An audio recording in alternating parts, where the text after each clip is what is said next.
আসসালামু আলাইকুম সুপ্রিয় দর্শক, আজ আমি ছোলা বুট রান্না করে দেখাবো সবাইকে। তো প্রথমে ফ্রাই প্যানে তেল গরম করে নিয়ে পেঁয়াজ কুচি, মরিচ কুচি দিয়ে নিচ্ছি।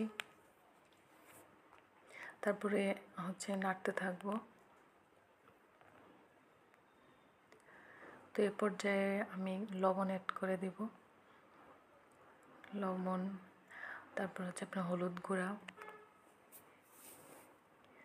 লবণ হলুদ গুঁড়া দিয়ে পেঁয়াজ মরিচটা আরেকটু ভেজে নেব।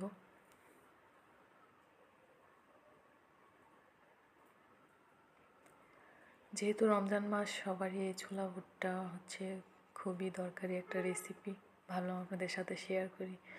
তো এ পর্যায়ে আমি কিউব করে কেটে রাখা আলুগুলো দিচ্ছি। ছোলা বুটের সাথে আলু মিক্স করলে খুবই মজা হয়। তো এ পর্যায়ে আলুগুলো ভেজে নিচ্ছি। তবে আলুগুলো আমি আগে 3 থেকে 4 মিনিটের মতো সিদ্ধ করে নিয়েছি।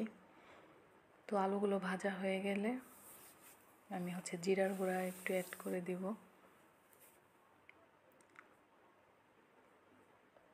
তারপর নাড়তে থাকবো।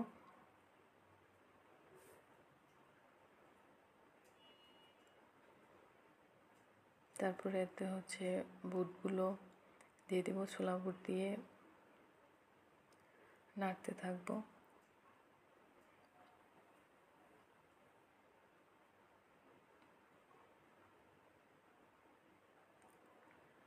তো দেখুন, এখন আমি পানি অ্যাড করে দিয়েছি। খুব বেশি না, সামান্য পরিমাণে পানি অ্যাড করে দিলেই হবে, যেহেতু এখানে ছোলা বুট আলু দুইটাই সিদ্ধ করা আছে। এখন ঢাকা দিয়ে দিব। 2-3 মিনিট পর ঢাকনাটা খুলে আবার একটু নাড়াচাড়া করে দিব। চুলার আঁচটা এই পর্যায়ে একটু মিডিয়ামে রাখলেই হবে। দেখুন, এই পর্যায়ে ঢাকনা খুলে আর একটু নাড়াচাড়া করে দিলেই ব্যাস রেডি।